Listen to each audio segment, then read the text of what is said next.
Welcome back to What Arty Noobs with General Disturbance. This is a T30, it's a Tier 9 tank destroyer, American tank destroyer, and it's located on the south spawn of Serene Coast. And it's under the command of the BassmanFromHell. Now, the T30 used to be a Tier 10 heavy tank, but they've demoted it to a tank destroyer, but it still retains the 155mm top gun.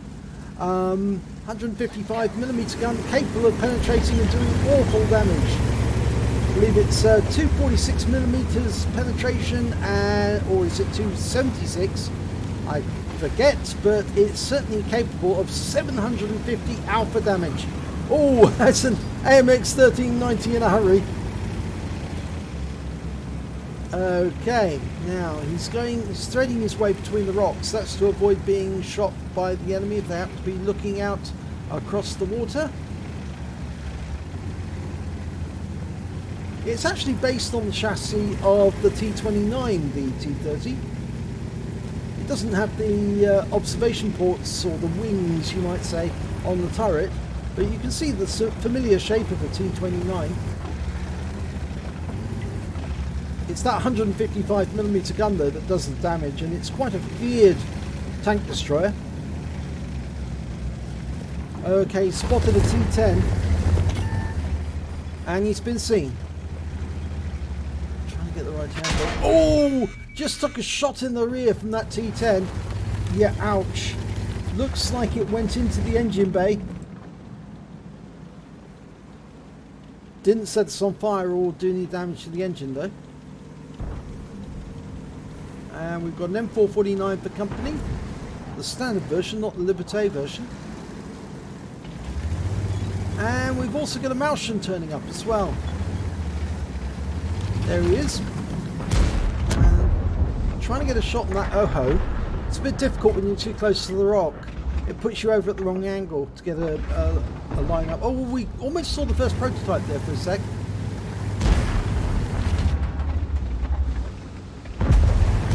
He's still at the wrong angle. He needs to pull back a bit because this the M449 and the Martian are getting in the way.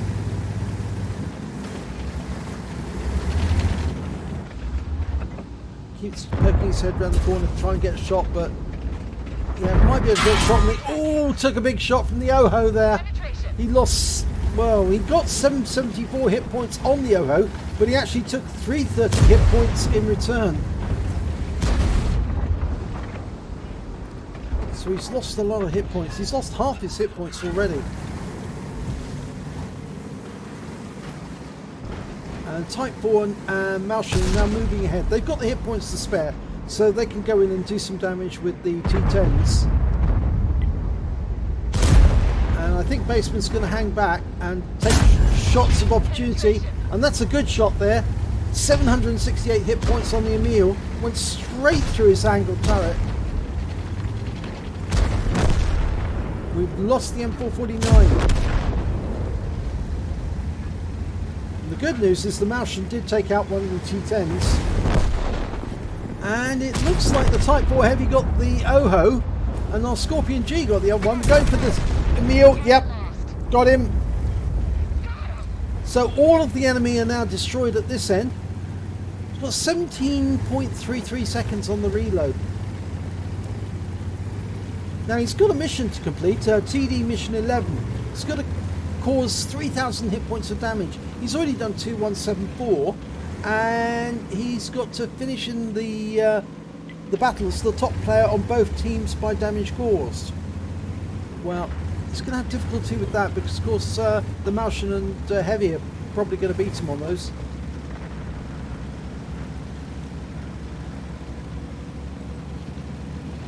The Scorpion G up ahead.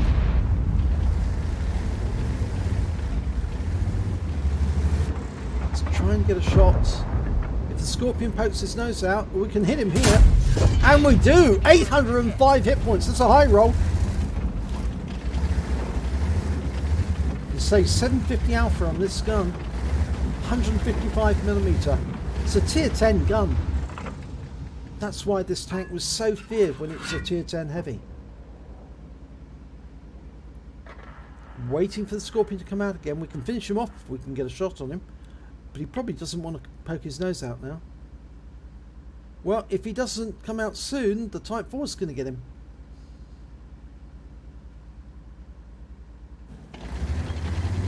Yeah, Type 4's got plenty of hit points to spare. Looks like the Scorpion G went round the corner. He's exchanging fire with the UDES. And they've just taken out the M53, M55. The UDES went down. He was actually taken out by the AMX 1390 of the enemy team. And they've got the west side of the map at the moment. In fact, the northwest corner of the map. It does look as if we are holding all the cards though, because even though we're 2 tanks up on the enemy, they're finding it difficult to move further south because there's an AMX 15-100 in the way, as well as an OHO. Going for the AMX 1390. No, he pulls out just... He knew he was spotted. There he is. Oh, he just took a shot from the enemy Scorpion. He went round the corner. He wasn't finished off. There he is. He got revenge. He shot us in the rear. Look at that. Right through the rear. Somebody forgot to plug the Scorpion.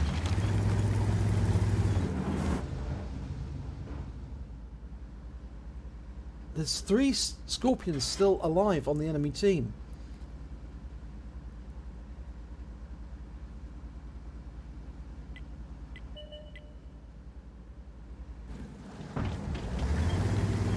Now I think that Scorpion's just around the corner, waiting for Bassman to stick his head out. Going round. No, he's not there. So he must have pulled back. There he is. Oh right, he's gone around the other side. He's trying to be crafty and appear in a different position. We're too close to the rocks there. Well, he's going to force the situation now because the Scorpion's got no retreat. He can't back because he'll go straight into Bassman's gun. And that's the end of him. So that's revenge. 303 hit points, but the Scorpion did get 524 off him. We'll need to get around that UDES and the wreck of the Scorpion. Oh, there's another wreck there as well. Oh, it's another Scorpion. My God, they had a lot of Scorpions in this game.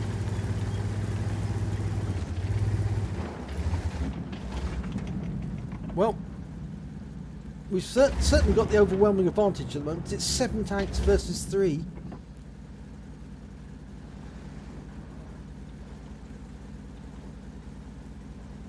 AMX 5100's moving in on the northwest corner. The enemy's still got 2 Scorpion Gs and an AMX 1390. And the AMX 1390 is the problem because he keeps popping up and taking a look in this corner. And I think that's why BassmanFromHell doesn't really want to go around the corner. If at the moment he's caused 3,282 hit points of damage, so he has passed the 3,000 that he needs for his mission. But he also needs to get the first finish the battle as the top player on both teams by damage. He's trying to use that wreck as cover and pushing it out. There's the Scorpion G. Get a shot on him. The gun's in the way. Oh, it's difficult. No, he's in the tip. There's the 1390. Oh, he misses. But he did actually kill the Scorpion. Would you believe it? He aimed for the 1390 and got the Scorpion. The Scorpion must have poked his head up at just the wrong moment. And that's the last kill, the 1390 going down. So the game's over. What a thing to do, to shoot the Scorpion when you're aiming for the 1390. And here's the end of battle results. It's an ace, well, it's not an ace tanker, it's a first class mastery for BassmanFromHell in the T30. He also managed to get a sharpshooter badge for hitting 10 enemies, or hitting enemy vehicles with 10 or more consecutive shots, as well as a fire effect for dealing more damage than the hit points of his own vehicle. But he didn't pick up any other awards, and I don't think he completed TD11 on this particular one because he didn't end up with the highest amount of damage. If we look at the win rate, it was 4694, so that's very good. Super Unicum level. Oh, he did get the highest score, so he did complete TD11. Oh, yes, I can understand it now. That's why he was so happy. He did actually complete the mission. The mission was to score at least 3,000 hit points of damage and finish as top on both teams in damage dealt, and he did. He got 3,475 hit points of damage, but he didn't pick up the high caliber, so it cannot have been 20% of the enemy hit points. But he did get the highest amount of damage. The highest score on the enemy team was the Scorpion G. He managed 3,150 hit points of damage. So let's have a look at the number of kills. Well, he scored 3. He was the highest scorer, along with the Type 4 Heavy. He also managed 3 kills. And when it came to base XP, it was also the Bassman from Hell with 1,063, so he was top on that as well. And that's obviously just not enough to get the ace tanker, but it's certainly enough to get the first class tanker. And he beat the Type 4 Heavy again. So I'm a bit surprised there. I thought he didn't get enough for the TD11, but he did. He obviously did. So, detail report. Well, fired 6 rounds, got 6 direct hits, 6 penetration, damage of 3,475 hit points, and it was all at less than 300 meters, so it was all close action stuff. He received 3 hits from the enemy, all were penetrations. In fact, most of them went into his rear. He spotted 2 enemy vehicles, damaged 5 of the enemy, destroyed 3 of them, did 862 hit points of damage assistance. On a premium account, he earned 55,122 credits, and after ammunition resupply and repair, he actually had 32,313 credits left over to take away. He received 1,594 experience points, and I'm afraid that's all there was. There was no multipliers. But I can understand why he was loving the T30, because it has got such amazing penetration and hitting power. You really can damage the enemy with this tank, which is why it's so feared. And if you do see a T30 up against you on the battlefield, try and take it out as quickly as you can, because if not, he's going to get a massive chunk of your hit points every time he hits you, and he more than likely will penetrate you if he does. So do bear that in mind next time you see one of those on the enemy team. So if you enjoyed this replay, please give it a like and do subscribe to our channel, and hopefully it'll be your replay that I'll be featuring in the next video.